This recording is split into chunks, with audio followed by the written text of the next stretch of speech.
ধৈর্যশীল নারী এবং পুরুষকে আমি আল্লাহ বড্ড পছন্দ করি। ওয়াস্তাঈনু বিস-সাবরি ওয়াস-সালাহ ওয়া ইন্নাহা লাকাবীরাতুন ইল্লা আলাল খাশিঈন। আল্লাহ বলে যখন বিপদে পড়বা সালাত এবং সবর দিয়ে আমার কাছে সাহায্য চাইবা।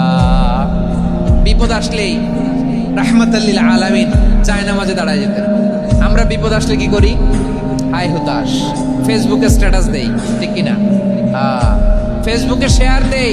বিপদ আসলে বন্ধুর সাথে শেয়ার দেওয়ার আগে, নিজের স্ত্রীর সাথে শেয়ার দেওয়ার আগে, ফেসবুকে শেয়ার দেওয়ার আগে শেয়ার করব কার সাথে? আল্লাহর সাথে। কারণ আপনার বিপদ থেকে আপনার কেউ উদ্ধার করতে পারে না, একজন সত্তা ছাড়া। চিল্লায় বলতে হবে তিনি কে? সে আল্লাহ বলেন, গোলাম বিপদের ধৈর্য ধারণ করো। আল্লাহর হাবিবকে আল্লাহ সান্ত্বনা দিচ্ছেন, ওয়াসবির আলা মা ইয়াকুলুনা ওয়াহজুরহুম হাজরান জামিলা। ও নবী, ওরা যা বলে মন খারাপ করবেন না, মন ভাঙবেন না, ধৈর্য ধারণ করুন। ওয়াহজুরহুম হাজরান জামিলা, তাদেরকে সুন্দরভাবে ইগনোর করুন।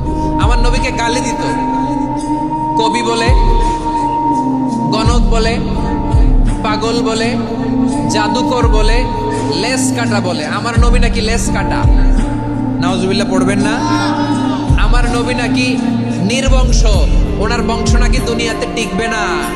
বলে, মুহাম্মদ তোমার কোনো ছেলে সন্তান বেঁচে নাই, তোমার বংশ নির্বংশ হবে। আল্লাহ বলে, ইন্না শানিয়াকা হুয়াল আবতার। আমার নবীকে যারা বলেছে নির্বংশ, ওরাই আসলে নির্বংশ, ওরাই পিতৃ পরিচয়হীন জারদ সন্তান। চিল্লায় বলো ঠিক কিনা? রাফা'না লাকা যিকরাক। আল্লাহ বলেন, নবী আপনার সম্মান আমি বাড়িয়েছি। দুলোক ভুলোক ছাড়িয়ে, সাত আকাশ মাড়িয়ে, আমার আরশ পর্যন্ত আপনার সম্মানকে বুলন্দ করেছি। যেখানেই আমার নাম নেওয়া হয় সেখানেই আমার নবীর নাম আছে নাই। এজন্য বিশ্ব নবীরে তারা গালি দিত। বিশ্ব নবী যেন গালি শুনে মন খারাপ না করে। আল্লাহ বলেন, নবী ওয়াসবির আলা মা ইয়াকুলুন, ওরা যা বলে বলুক, আপনি মন খারাপ করবেন না। আমার নবীরে কাফিরেরা যেমনি গালি দিত, এই যুগে আমাদেরকেও গালি দেয় এমন কিছু লোক আছে না নাই? আমার নবীকে গালি দিত গণক, জাদুকর, এরপর গালি দিত পাগল, নির্বংশ বলে। আর আমাদেরকে গালি দেয় মৌলবাদী বলে, আমাদেরকে গালি দেয় রাজাকার বলে। রাজাকার শব্দটা তো এখন একটা অ্যাওয়ার্ড হয়ে গেছে, অ্যাওয়ার্ড। রাজাকার রাজাকার গালি দেওয়ার দিন শেষ।